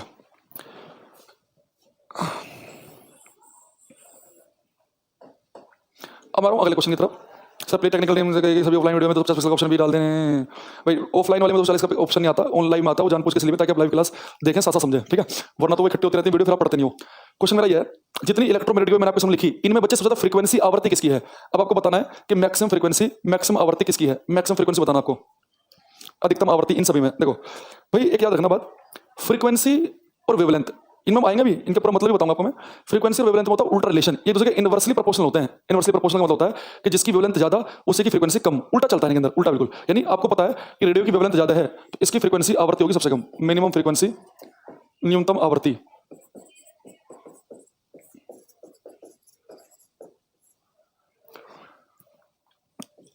और जिसकी वेवलेंथ ज्यादा उसकी फ्रीक्वेंसी कैसी होती है? जिसकी वेवलेंथ कम है उसकी फ्रीक्वेंसी ज्यादा। उल्टा चलता है ना, वेवलेंथ ज्यादा तो फ्रीक्वेंसी कम होगी, वेवलेंथ कम है तो फ्रीक्वेंसी ज्यादा। तो उसकी होती है गामा की मैक्सिमम फ्रीक्वेंसी, अधिकतम आवृत्ति।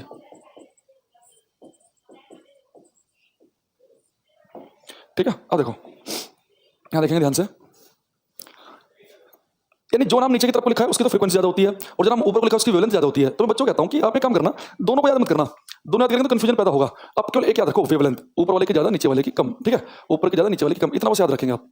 अगर गलती से वो फ्रीक्वेंसी पूछ ले तो तभी एग्जाम में उल्टा कर देना। अगर आप शुरू में दोनों चीज याद करोगे ना तो फिर क्या आपको ना कंफ्यूजन क्रिएट होगा दिमाग में ना, आप भूल से जाओगे। तो बस वेवलेंथ याद रखो, ऊपर वाले की ज्यादा है। फ्रीक्वेंसी अगर कभी पूछता है तो याद रखना कि वो किसकी ज्यादा हो जाएगी, नीचे की। उल्टा करना होता है हमें। ठीक है, अच्छा, ये यूनिवर्सली प्रोपोर्शनल, ये उल्टा रिलेशन पता कैसा है बच्चों? देखो एक्चुअल में किसी भी जो इलेक्ट्रोमैग्नेटिक वेव जो हम पढ़ रहे हैं, इनकी जो स्पीड होती है, वैद्युत चुंबकीय तरंगों की जो स्पीड है, स्पीड होती है बच्चे किसी वेव की, किसी तरंग की स्पीड होती है, स्पीड बराबर होता है फ्रीक्वेंसी इनटू वेवलेंथ, आवर्ती गुणा तरंग दैर्घ्य। फॉर्मूला होता है, स्पीड होती है फ्रीक्वेंसी और वेवलेंथ का प्रोडक्ट। यानी एफ का मतलब क्या होता है? फ्रीक्वेंसी, जो मेरे पास सिंबल बनाया है, इस सिंबल को हम पढ़ते हैं लैम्डा, और इस सिंबल किसके लिए यूज करते हैं हम? वेवलेंथ के लिए, तरंग दैर्घ्य के लिए। तरंग दैर्घ्य के लिए सिंबल का हम यूज करते हैं। फ्रीक्वेंसी के लिए हम सिंबल यूज करते हैं एफ, वेवलेंथ के लिए लैम्डा, स्पीड के लिए वी। अगर मैं यहां से काम करूं कि लैम्डा को नीचे ले जाऊं तो V by lambda equal to क्या हो जाएगा? एफ। तो आपको पता है किसी फॉर्मूले में एक चीज ऊपर लिखी हो, एक चीज नीचे लिखी हो, तो इसका मतलब होता है कि इनवर्सली प्रोपोर्शनल है, इनके बीच में उल्टा रिलेशन है। इसका मतलब पता क्या होता है कि यानी जिसकी वेवलेंथ ज्यादा होगी उसकी फ्रीक्वेंसी कैसी होगी? कम, क्योंकि जब नीचे की वैल्यू बढ़ती है तो ऊपर की वैल्यू घटती है। ठीक है, तो इसलिए जिसकी वेवलेंथ ज्यादा है उसकी फ्रीक्वेंसी हमने कम लिखी, और जिसकी वेवलेंथ कम होगी बच्चों उसकी फ्रीक्वेंसी हम क्या बताएंगे? ज्यादा। ठीक है, अरे भाई सौरभ भाई, सुनाने के मैंने 4 बार बताया कि बताऊंगा तो इरिटेट मत करो भाई ऐसे। अब दूसरी बात, अगर हम फिलहाल के लिए फ्रीक्वेंसी को थोड़ा सा आसान शब्दों में समझें, टेक्निकलिटी पे हम जाएंगे बाद में, अभी हम आते हैं आसान शब्दों पे। देखो ये मेरे हाथ में एक मार्कर है, इससे बच्चे समझ जाते हैं तरीके से, उम्मीद कर रहा हूं आप भी समझ जाओगे। मैं कह रहा हूं कि ये मार्कर हिल रहा है, वाइब्रेट कर रहा है, कंपन कर रहा है। ठीक है, तो ये एक सेकंड में कितनी बार वाइब्रेट किया इसने, एक बार सेकंड में कितनी बार कांप गया, कितनी बार हिल गया, वो क्या होती है इसकी फ्रीक्वेंसी। जैसे मैं आपसे कहूं कि मेरे सर के ऊपर एक पंखा है, मान लो वो एक सेकंड में 3 चक्कर लगा रहा है, तो उसके घूमने की फ्रीक्वेंसी कितनी है? 3। इसका टाइम लाइट एक लाइन में ही टाइम बता दीजिए सर। भाई सचिन यादव जी, उसे पढ़ाऊंगा पौन घंटे में, एक लाइन में नहीं पढ़ाऊंगा। जो आएगा तो सब्र करो, उसका जो हमने बताया उसे मान लो कि सही पढ़ाया गुरुजी ने। सब्र नहीं हो रहा तो यूट्यूब पे मेरे 2-4 वीडियो मैंने डाल रखे डेमो के तौर पर, उसमें एक टॉपिक मैंने स्केटिंग पढ़ा रखा, वहां से देख लेना, 1 घंटा पूरा रंग कार्यक्रम है उसमें। ठीक है, अब देखो पर सेकंड कोई भी काम हो उसे हम फ्रीक्वेंसी कहते हैं, प्रत्येक सेकंड। जैसे कि ये देखो, एक बच्चा मेरे पास कल मैसेज आया, वो कह रहा सर जी बताओ कंपन में आवृत्ति में क्या फर्क है, फ्रीक्वेंसी वाइब्रेशन में क्या फर्क है। अरे भाई वाइब्रेशन तो क्या है, कुछ आगे पीछे चल रही है, वाइब्रेशन है, पर एक सेकंड में कितनी बार हिली वो उसकी फ्रीक्वेंसी है। समझ रहे बात को, कि प्रत्येक सेकंड पर सेकंड कितनी बार वाइब्रेशन हुए, एक सेकंड में कितने कंपन होते हैं, वो बच्चों क्या होती है? फ्रीक्वेंसी। तो मैंने कहा आपसे कि पर सेकंड कोई भी काम हो फ्रीक्वेंसी कहलाएगी। तो मैं आपसे बोल दूं कि मैं इस बोर्ड को एक सेकंड में 3 बार हिट कर रहा हूं, तो मेरे हिट करने की फ्रीक्वेंसी कितनी है? 3। आप इस बोर्ड को एक सेकंड में 5 बार हिट कर रहे हो तो आपको हिट करने की फ्रीक्वेंसी कितनी है? ज्यादा। तो क्यों बताना, जो व्यक्ति इस बोर्ड को एक सेकंड में ज्यादा बार हिट करेगा उसकी फ्रीक्वेंसी तो ज्यादा होगी, पर साथ में उसकी एनर्जी भी तो ज्यादा होगी, तभी तो ज्यादा बार हिट कर पा रहा है। यानी जिनकी फ्रीक्वेंसी ज्यादा होती है उनकी एनर्जी भी कैसी होती है? ज्यादा। तो इन सब में सबसे ज्यादा जो फ्रीक्वेंसी है, सबसे ज्यादा जो आवृत्ति किसकी है? वो गामा रेज की। अगर गामा की फ्रीक्वेंसी ज्यादा तो उनके अंदर की एनर्जी भी कैसी हो गई? ज्यादा। तो गामा की होती है मैक्सिमम एनर्जी। तो एनर्जी डिपेंड करती है बच्चों ऊर्जा निर्भर करती है आवृत्ति पे। तो अगर आवृत्ति ज्यादा होगी तो ऊर्जा भी कैसी होगी? ज्यादा। तो मैक्सिमम फ्रीक्वेंसी, मैक्सिमम एनर्जी, अधिकतम आवृत्ति, अधिकतम ऊर्जा। तो मैं आपसे पूछ लूं इन सब में सबसे ज्यादा ऊर्जावान, खतरनाक, मोस्ट एनर्जेटिक कौन सी होगी? गामा। और सबसे कम एनर्जी किसकी होगी बच्चों इसमें? रेडियो की। मिनिमम एनर्जी, क्यों? फ्रीक्वेंसी कम है तो एनर्जी भी कैसी होगी? कम। ठीक है, तो याद रखना कि जो नाम ऊपर लिखा है उसकी वेवलेंथ ज्यादा होती है, और जो नाम नीचे लिखा हुआ है जैसे गामा, इसकी फ्रीक्वेंसी ज्यादा होती है और एनर्जी भी कैसी होती है? ज्यादा। तो ऊपर जाते समय वेवलेंथ, ऊपर की वेवलेंथ ज्यादा, और नीचे जो नाम लिखा है उसकी फ्रीक्वेंसी एनर्जी ज्यादा। ठीक है, अब इस क्लास में उपस्थित सब बच्चे 4 टाइप के क्वेश्चन कर सकते हैं। पहला क्वेश्चन, क्या आप ये नहीं कर सकते क्या? कोई पूछ ले आपसे कि बताओ कौन सी इलेक्ट्रोमैग्नेटिक की वेव है, कौन सी नहीं है, क्या आप छाट लोगे? बताओ। एक्सरे है कि नहीं? आप बोलोगे हाँ जी है। माइक्रो है, रेडियो है, इंफ्रा है, विजुअल लाइट है, दृश्य प्रकाश भी है। समझ गए? पहला क्वेश्चन। इन समय वेवलेंथ ज्यादा किसकी है? रेडियो की है जी। फ्रीक्वेंसी ज्यादा जी गामा की है। एनर्जी ज्यादा किसकी? गामा की। आप 4 क्वेश्चन कर लोगे तो कुछ टेक्निकल क्वेश्चन हमारे यहाँ पे बने। तो एक बार बताओ यहाँ तक कोई अगर किसी को दिक्कत है तो बताएगा मुझे। जेन्युइन अगर प्रॉब्लम है और जो शुरू से लाइव है वो बच्चा अगर किसी को समझ में आया तो मुझे बता दो, तो उस हिसाब से मुझे आइडिया हो जाएगा, मैं फिर आगे बढ़ूंगा कि मैक्सिमम परसेंटेज बच्चों की क्या कह रही है।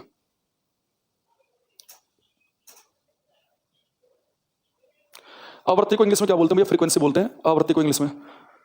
लिखा भी तो है भाई, ऊपर लिखा नहीं है मिनिमम फ्रीक्वेंसी, तो नीचे लिखा न्यूनतम आवृत्ति। फ्रीक्वेंसी मैंने पूरा नाम नहीं लिखा इसका, तो शायद इसलिए आप कंफ्यूज हो गए। ऐसे लिख लेंगे फ्रीक्वेंसी। ये फ्रीक्वेंसी भाई इतना तो कर लो भाई खुद से। फ्रीक्वेंसी नहीं पता तो मैं स्पेलिंग क्या बनेगी? फ्रीक्वेंसी। मैं डॉट लगा रखा ना इसलिए क्योंकि मैं छोटा लिखा था।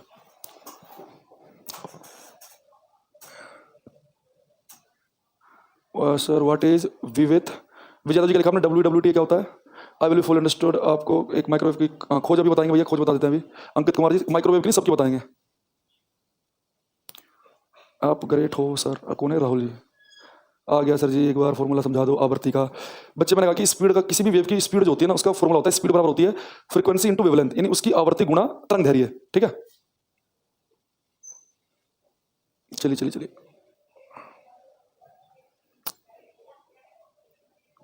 सर हिंदी ज्यादा यूज कीजिए भाई, हिंदी से ज्यादा यूज नहीं हो पाएगी इसके लिए सॉरी। इतने हिंदी के मैंने वर्ड याद किए हैं भाई, हिंदी कहाँ से पढ़ाऊँ? हिंदी में कौन पढ़ता है साइंस? ठीक है चलो अब मैं आता हूँ यहाँ पे। अच्छा एक बच्चा बोल रहा था सर ये बता दो दोबारा, उसका मैसेज मेरे पास आया, लगा जेन्युइन प्रॉब्लम है आगे संकेत जी की। देखो मैंने कहा कि कोई वेव आपके पास है, उसकी जो स्पीड होती है ना बच्चों, स्पीड होती है फ्रीक्वेंसी आवृत्ति गुणा तरंगदैर्घ्य। ठीक है, तो स्पीड के लिए आप सिंबल यूज करते हैं वी, फ्रीक्वेंसी का हम सिंबल यूज करते हैं एफ, वेवलेंथ का सिंबल यूज करते हैं लैम्डा। तो मैंने यहाँ पे लिख भी दिया था कि लैम्डा बोलते हैं हम। ठीक है, तो वी इक्वल टू हो गया एफ लैम्डा। ठीक है, तो अगर मैं आपसे कह दूं कि एक वेव की स्पीड दे दूं आपको मैं, उसकी फ्रीक्वेंसी दे दूं तो आप वेवलेंथ निकाल लोगे, या वेवलेंथ फ्रीक्वेंसी दे दूं तो आप स्पीड निकाल लोगे, या वेवलेंथ स्पीड दे दो फ्रीक्वेंसी निकाल लोगे। या इसके अलावा मैंने कहा कि लैम्डा को नीचे ले जाओ तो V upon lambda equal to हो गया एफ। तो मैंने कहा कि एक चीज ऊपर एक नीचे होती है इनवर्सली प्रोपोर्शनल विद क्रमानुपाती। इसका मतलब होता है कि नीचे की वैल्यू को बढ़ाओगे तो ऊपर की वैल्यू घटेगी, यानी अगर वेवलेंथ ज्यादा होगी तो फ्रीक्वेंसी कम होगी। तो लिखा मैंने कि रेडियो की वेवलेंथ ज्यादा है तो इसलिए इसकी फ्रीक्वेंसी आवृत्ति कैसी होती है? कम। या फिर अगर आप वेवलेंथ कम करोगे, वेवलेंथ घटाओगे तो फ्रीक्वेंसी क्या होगी? ज्यादा। यानी जिसकी वेवलेंथ कम होगी उसकी फ्रीक्वेंसी इसलिए कैसी आ रही है? ज्यादा। ठीक है चलिए अब आते हैं भाई दोबारा से हम अपने काम की बात पे। ये चल रहा था ना अपना, हाँ ये ओके। अब बच्चों ये जो वेवलेंथ मैंने आपको बताई उस पर आ जाओ एक बार थोड़ा सा 1 मिनट के लिए। आप सब बच्चों को अगर मैं केवल कलर की बात करूं, केवल कलर की, रंग की, सब बच्चे इतना जानते हैं कि वायलेट कलर की वेवलेंथ कम होती है और रेड की कैसी होती है? ज्यादा। सबको पता है, पर वो होती कितनी है ये हमें पता नहीं है। तो पेपर में आपसे ये पूछता है वो कि जो विजिबल लाइट है इसकी वेवलेंथ की रेंज बताओ। रेंज का मतलब पता क्या है? कि कहां से कहां तक इसकी वेवलेंथ चलेगी। मान लो इसकी वेवलेंथ हुई 3, फिर 5, 11, 17, 21, 25, 26, तो कहां से कहां तक रेंज हुई? 3 से लेकर 26 तक की। जैसे आप समझो मैं कहता हूं बच्चों को कि मेरे सामने एक मोबाइल रखा है, मैंने कहा भाई इस मोबाइल की जो रेंज है वो 16,000 से 19,000 रुपए के बीच में है। आप कहोगे गुरुजी इसका मतलब ये है कि आपको मोबाइल कम से कम 16,000 रुपए का है, मैक्सिमम इसकी वैल्यू कितनी हो सकती है? 19। इनके बीच में पड़ेगा ये। ठीक है, अरे सब पाएंगे भाई, शांत रहो अभी। इसमें फिर सब अरे सब भाई अच्छा, जब तक मैंने नहीं बताया था कि किसकी वेवलेंथ कम है किसकी ज्यादा, तो आपका क्वेश्चन ये था। फिर फ्रीक्वेंसी पूछने लगे, फिर एनर्जी पूछने लगे, फिर कहने लगे ये बताओ। भाई सब चीज आएंगे, सब्र करेंगे। मैंने कहा आपसे कि टॉपिक खत्म हो गया। अगर मैं आपसे बोल दूं कि टॉपिक खत्म हो गया उसके बाद आपको कोई क्वेश्चन रहेगा तो आप पूछेंगे अब बताओ ना, अभी पूछना है किसी खोज किसने की, बताओ जी किसका यूज कहाँ करेंगे, बताओ जी किसकी स्पीड कम है। अरे भाई सब्र नाम की चीज होती है। तो ये टॉपिक अभी खत्म नहीं हो, सब आएंगे अपने आप से। मैं इसलिए तो आया हूं क्लास में बताने के लिए, वरना क्यों टाइम खराब करूंगा तुम्हारा और मेरा। देखो तो मुझे पता होना चाहिए कि जो विजिबल लाइट है इसकी वेवलेंथ कहां से कहां तक होती है, और रेंज मुझे पता होनी चाहिए। अगर मैंने आपसे कहा कि इसकी रेंज है 5, इसकी वेवलेंथ है 5, इसके 15, तो रेंज हो जाएगी 5 से 15। तो मैं आपको रेंज बता रहा हूं, तो लिखेंगे range of wavelength, range of wavelength, range of wavelength of visible light, दृश्य प्रकाश के तरंगदैर्घ्य की सीमा, दृश्य प्रकाश के तरंगदैर्घ्य की सीमा। Range of wavelength of visible light, दृश्य प्रकाश के तरंगदैर्घ्य की सीमा, दृश्य प्रकाश के तरंगदैर्घ्य की सीमा। देखो बच्चों ये रेंज होती है हमारी 3900 एंगस्ट्रोम से लेके 7800 एंगस्ट्रोम। हालांकि जरूरी नहीं कि एग्जाम में आपको एग्जैक्ट ये ऑप्शन लिखा मिले, इसके आसपास का भी मिल सकता है। मान लिखा मिल गया 4000 से 8000, 3600 से 7600, मतलब लगभग डबल से होते हैं आपस में। ठीक है, तो इसका मतलब पता क्या है? इसका मतलब ये है रेंज का मतलब कि जो वायलेट कलर है इसकी वेवलेंथ है बच्चों 3900 एंगस्ट्रोम, रेड की वेवलेंथ होती है 7800 एंगस्ट्रोम, तो इसलिए आपका जो रेंज बनी वो क्या बन गई, 3900 से 7800 बन गई। ठीक है, 3900 से 7800। अच्छा दूसरा, ये मैंने एक के ऊपर जीरो लगाया, इसे पढ़ते क्या है, बहुत सारों को तो ये नहीं पता होगा। इसे हम पढ़ते हैं एंगस्ट्रोम, और वेवलेंथ हम किस में नापते हैं, जनरली एंगस्ट्रोम में। और एक एंगस्ट्रोम का मतलब होता है 10⁻⁻10 मीटर, 10 की पावर माइनस 10 मीटर। ठीक है। अच्छा कई बार वो क्या करेगा एग्जाम में, आपको जो वेवलेंथ देगा ना वो एंगस्ट्रोम में ना देकर वो कई बार आपको दे देगा ये वैल्यू नैनोमीटर में। तो नैनोमीटर में वैल्यू बनती है 390 नैनोमीटर टू 780 नैनोमीटर। ठीक है। अच्छा एन एम की फुल फॉर्म तो आप समझ गए, मैंने बोल दिया। 10 की पावर 10 नहीं दीपक कुमार, 10 की पावर माइनस 10, 10 की पावर माइनस 10 और 10 की पावर प्लस 10 में फर्क समझ रहा हूँ कितना है, जमीन आसमान का फर्क है। और इसमें अब आ जाओ, जो मैंने एन एम लिखा बच्चों, इसकी फुल फॉर्म होती है नैनोमीटर।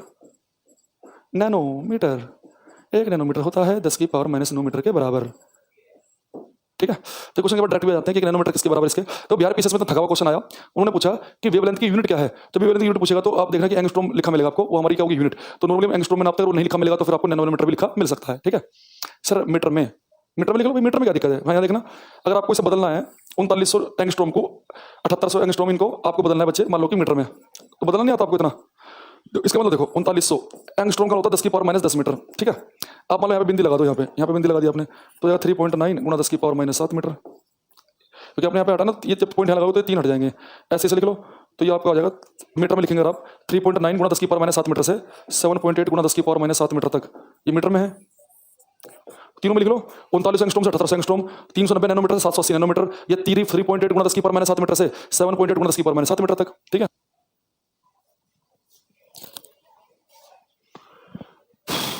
चलिए अब एक बच्चे आप क्या ध्यान रखेंगे, एक आप, अच्छा इसके अलावा मैं फिर आ जाता हूँ इस बात पे। तो बच्चे ये अपना हो गया, क्या क्या हमने पढ़ लिया, दोबारा सुनेंगे, स्क्रीन शॉट नहीं होगा भाई। विक्रम मीना वापस समझाओ, खुद से दोबारा पढ़ लेना भाई, वीडियो दोबारा देख लेना, वापस समझाओ। क्या समझाओ वापस, कोई पॉइंट बताओ सर ये समझ में नहीं आया, पूरा समझा दो वापस, तो वापस समझाओ। अब इसमें आपको एक तो याद रखना बच्चे, किसमें, नैनोमीटर में, और एक किसमें याद रखना आपको, एंगस्ट्रोम में।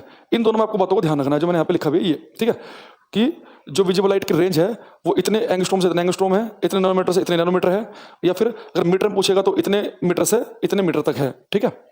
अब बच्चे वेवलेंथ ध्यान रखना, फ्रीक्वेंसी भी आप निकाल सकते हैं तो फॉर्मूले से v equal to F lambda से, पर जो वेवलेंथ की बात बताई मैंने वो ध्यान रखेंगे। अब एक काम करते हैं, एक इनकी डिस्कवरी देख लेते हैं, किसकी खोज किसने की। ठीक है। इसमें वैसे बच्चे आता तो एक्सरे का ही है, पर मैं आपको बता देता हूँ सभी का। तो इसमें एक्सरे का याद रखना, एक्सरे की खोज आती है पेपर में, तो जिन बच्चों को कम पढ़ना है वो याद रखें कि उनके लिए जो मेन है वो क्या याद रखना है, एक्स किरणों की खोज किसने की। ये सीजल 18 और पीसीएस यूपी दोनों में क्वेश्चन आया था सेम, जो मैं बोलता हूँ ना इसमें आया था, आप चेक भी कर सकते हो, क्रॉस चेक भी, ये सीधा भरोसा भी कर सकते हो, आपकी मर्जी है। चलिए तो मैं शुरुआत करता हूं रेडियो वेव से। सर आपने टॉपिक बीच से स्टार्ट किया, टॉपिक कोई प्रॉब्लम तो नहीं होगी सर आपने, अरे जो मैं टॉपिक बीच में से नहीं किया बच्चे, देखो जो मैं टॉपिक पढ़ा रहा हूं, अगर मैं आपको कभी किसी दिन क्लास के अंदर ये बताऊं कि मैं आपको मोशन पढ़ाना शुरू कर दूं, तो क्या मोशन का इससे कोई संबंध है, नहीं। मैं लेंस और मिरर पढ़ाऊं से कोई संबंध है, नहीं। वो तो मैं नॉर्मली जनरली करता हूं, ऑप्टिक्स से स्टार्ट करता हूं ज्यादातर क्लास में, तो मैंने यहाँ पे एएम वेव से स्टार्ट कर दिया, ये भी पढ़ना ही है कि नहीं दिन। ठीक है। अगर कोई ऐसा टॉपिक होगा कि इसके लिए कोई और टॉपिक पढ़ा होना चाहिए तो फिर मैं आपको जरूर बताता। ठीक है। चलिए चलिए चले, देखो जो बच्चे रेडियो वेव है इसकी खोज की है हर्ट्स ने। मैंने एक नाम बता रहा हूँ बस, क्योंकि ऑप्शन में आपको देख के पता चल जाएगा हर्ट्स। माइक्रोवेव की खोज किसने की है, जेसी बोस। हिंदी इंग्लिश में नाम सेम ही है भाई इनके। इंफ्रारेड की वेव किसने खोज किसने की है, अवरक्त तरंगों की, विलियम हर्सेल, विलियम हर्सेल ने। ये आपको बताना है, कौन धुरंधर बताएगा कि विजिबल लाइट, दृश्य प्रकाश की खोज किसने की है। देखता हूं क्या एक भी बच्चा सही बता पाता है। विजिबल लाइट की खोज किसने की है,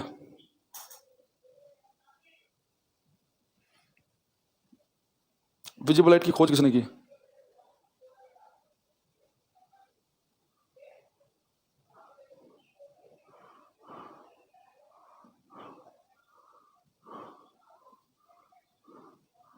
बहुत सारे बच्चों का आंसर आने शुरू हो गए हैं। अवधेश, भावना, निशांत के।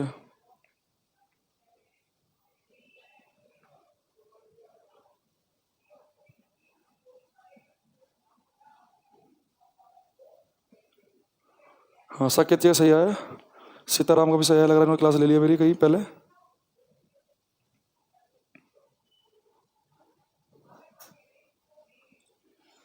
चलिए चलिए, बहुत बढ़िया। देखो भाई, विजिबल लाइट जो है ना, दृश्य प्रकाश, इसकी खोज किसी ने नहीं की। अरे इसकी खोज कोई कर सकता है क्या भाई? बहुत सारे बच्चे बोल रहे हैं न्यूटन। न्यूटन भाई साहब 16वीं सेंचुरी, 16वीं सदी में आए। क्या न्यूटन से पहले विजिबल लाइट नहीं थी क्या? 16वीं सेंचुरी से पहले था 1500, 1600, 1200, 1100 में पृथ्वीराज चौहान थे, तो लाइट तो उनके सामने भी थी, भगवान राम के सामने भी थी, कृष्ण जी के सामने भी थी, सबके सामने है लाइट, तो दशरथ जी के सामने भी थी। तो विजिबल लाइट की खोज कोई कर सकता है क्या? नहीं। जब से धरती है तब से यहाँ पे प्रकाश है, तो विजिबल लाइट की खोज किसने नहीं की? हाँ, अगर मैं पूछ लूं कि विजिबल लाइट 7 रंगों से मिलकर बनी है, ये किसने बताया? तो कोई आपसे पूछ रहा कि विजिबल लाइट 7 रंग का कॉम्बिनेशन है, 7 कलर का कॉम्बिनेशन है, ये हमें बताया किसने? न्यूटन ने। तो visible light is a combination of 7 colour, ये तो हमें बताया न्यूटन ने। लेकिन विजिबल लाइट की खोज किसने नहीं की है? वो आदिकाल से है, जब से पृथ्वी आकाश सूर्य है तब से है वो। अल्ट्रावायलेट रेज की खोज किसने की है? रिटर ने। एक्सरे की खोज मोस्ट इंपोर्टेंट है, याद रखेंगे, रोंजन, RONG। इसकी स्पेलिंग थोड़ी अजीब सी है, रोंजन, रोंजन, रंजन, जो भी आपका मन करे नाम याद कर लेना। रोंजन ने, ये मोस्ट इंपोर्टेंट है, बहुत आता है। एक्स किरणों की खोज किसने की? रोंजन ने। ठीक है। गामा की किसने की बच्चों? गामा किरणों की खोज की है पॉल विलार्ड ने।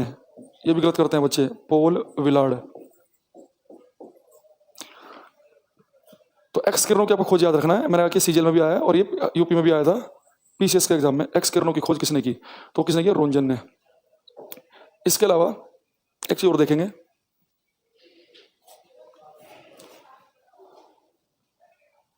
एक्स किरणों की खोज पता क्यों आती है जनरली? जो फिजिक्स का जो पहला नोबेल प्राइज मिला है ना, वो पहला नोबेल प्राइज मिला है रोंजन को फिजिक्स का, और मिला है एक्स किरणों की डिस्कवरी के लिए। तो अगर कभी कोई पूछ ले, इस बार सीजन 18 क्वेश्चन भी आप अगर प्रीवियस ईयर करेंगे तो मिलेगा आपको ये कि फिजिक्स का पहला नोबेल प्राइज किसके लिए मिला? एक्स किरणों की खोज के लिए। किसे मिला? रोंजन को। ठीक है, चलो तो यहाँ पर लिख लेंगे हम कि फिजिक्स का जो पहला नोबेल प्राइज है, ये जो रोंजन है, रोंजन साहब, ये क्या है? फर्स्ट नोबेल प्राइज विनर है किस क्षेत्र में? भौतिकी, फिजिक्स के क्षेत्र में। तो फिजिक्स का पहला नोबेल प्राइज मिला है रोंजन को। यहां तक का लिखो सभी।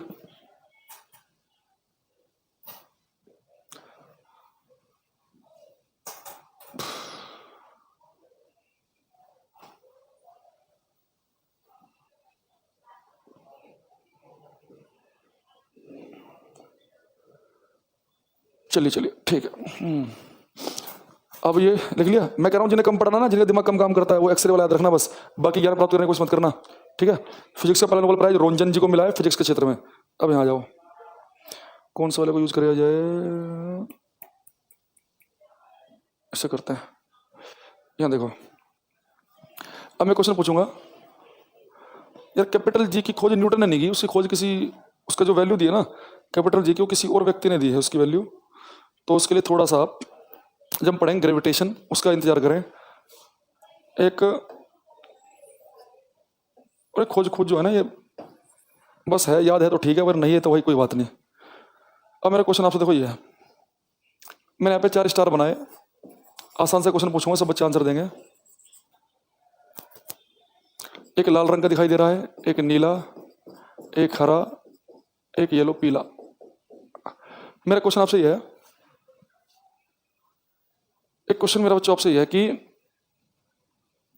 आप आकाश में मुंह उठा के देखते हैं, आपको 4 अलग अलग रंग के तारे दिखाई देते हैं, लाल, हरा, नीला, पीला। बताओ इन चारों स्टार में, इन चारों तारों में सबसे ज्यादा टेम्परेचर किस रंग के तारे का है? सबसे ज्यादा तापमान किस रंग के तारे का है?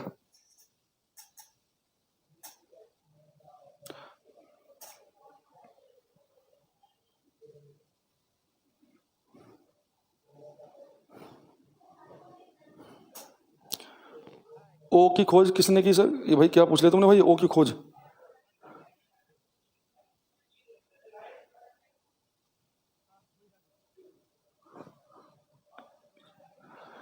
ओ का तो नहीं, कैपिटल जी का पूछ रहा था एक बच्चा, तो कैपिटल जी का तो हम पढ़ेंगे कि हेनरी कैवेंडिश ने की थी कैपिटल जी की खोज, जो आएगा ग्रेविटेशन वाले चैप्टर में। ये ओ कहां से आ गया? स्मॉल जी अलग है बच्चों, कैपिटल जी अलग है। बच्चे स्मॉल जी लिख रहा है। बहुत सारे बच्चों का आंसर मेरे पास गलत आ रहा है, बहुत सारों को सही भी आ रहा है, बहुत सारों को महा गलत भी आ रहा है अभी तक। अच्छा, मैंने तारे दिए 4 रंग के, बच्चा इंफ्रारेड बता रहा है एक तो। अरे इंफ्रारेड रंग का तारा होता है कभी? एक बच्चा कह रहा है सर पहले मैडम की क्लास पूरी करवाएं। अच्छा भाई, पहले इनके ज्ञान सुन लो, जैसे टीचर तो इनके लिए खाली है ना रोज के रोज, कि रोज इनकी क्लास होगी और काम तो से कुछ है नहीं, क्लास जैसे चलेंगे चुपचाप वैसे लेंगे, नेता नहीं बनना बीच में, उसकी क्लास पहले कराओ उसके बाद में कराओ।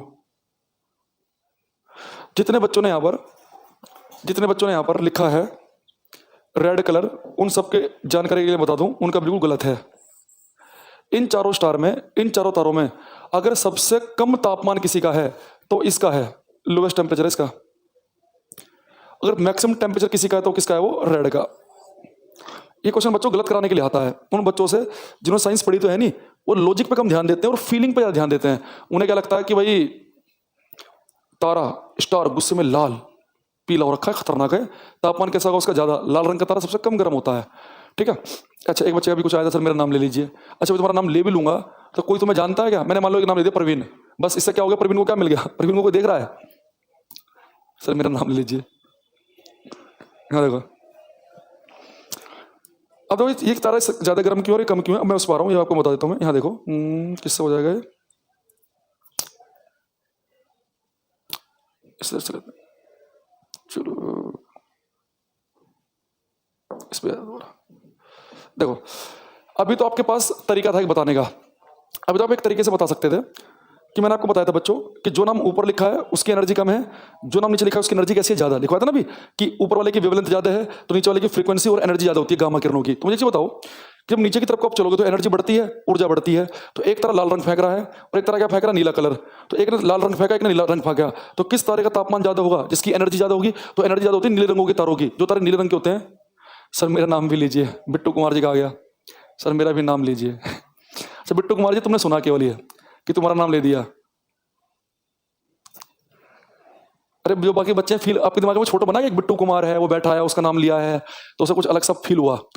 किसी के मन में आया कुछ जैसे बिट्टू बिट्टू ऐसे, और कोई लड़की बैठी हो उसे भी लगाओ कि हाँ कोई बिट्टू नाम का लड़का है भाई, चलो उससे बात करनी चाहिए, बढ़िया होगा, कुछ लग रहा है सर? नहीं, तो क्यों जबरदस्ती अपना बिट्टू जी का नाम ले दिया? चलो यहाँ देखो अब, लेकिन ये बात आपको याद नहीं रहेगी एग्जाम में, आप इसे भूल जाओगे कि जो नाम कि जो कलर नीचे की तरफ को उसकी एनर्जी ज्यादा है, यानी उस रंग का तारा ज्यादा गर्म होगा। इस बात को मैं अलग तरीके से बताता हूं, ठीक है? ठीक है, एक बच्चा कह रहा सर मैं उत्तर प्रदेश से हूं। चलिए चलो ये शांत रहो। अब मैं आपको एक तरीका बताऊंगा, उस आपको हमेशा याद रहेगा, ठीक है? जैसे आप कोई लोहे की चीज लो, ठीक है, और उस लोहे की चीज को आप गर्म करना शुरू कर दो, गर्म करना, ठीक है? जब उसे गर्म करोगे ना भाई, तो क्या होगा कि जब किसी को गर्म करते हो तो मैंने कहा था कि उससे इंफ्रारेड वेव जरूर निकलेंगी, अवरक्त तरंगे, बताया था शुरू से, बच्चे शुरू से ऑनलाइन है उन्हें पता है, ठीक है?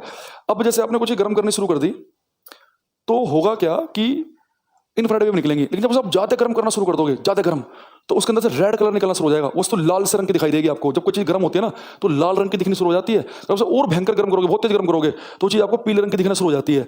अगर कोई चीज गर्म करते करते करते करते बिल्कुल तप जाए, बिल्कुल पीले से रंग की दिखाई दे, तो बताओ क्या बोलते हो कि भाई बिल्कुल सुरख हो गई है, बिल्कुल पीली हो गई है, यानी इसका टेम्परेचर, इसका तापमान कैसा हो गया, बहुत ही ज्यादा हो गया है। यानी अगर जैसे आप किसी चीज को गर्म करते हो तो उससे निकलती है इंफ्रारेड वेव, ज्यादा गर्म करोगे तो लाल दिखेगी, बहुत गर्म करोगे तो पीली दिखेगी। अगर बहुत ही ज्यादा भयंकर गर्म कर दोगे तो वस्तु के अंदर से नीले कलर निकलने शुरू हो जाएंगे, नीले रंग के छल्ले से बनने शुरू हो जाते हैं। यानी अगर कोई चीज गर्म होते होते होते होते नीला रंग फेंकना शुरू कर दे, केवल नीला कलर, यानी उसका तापमान बहुत ज्यादा है।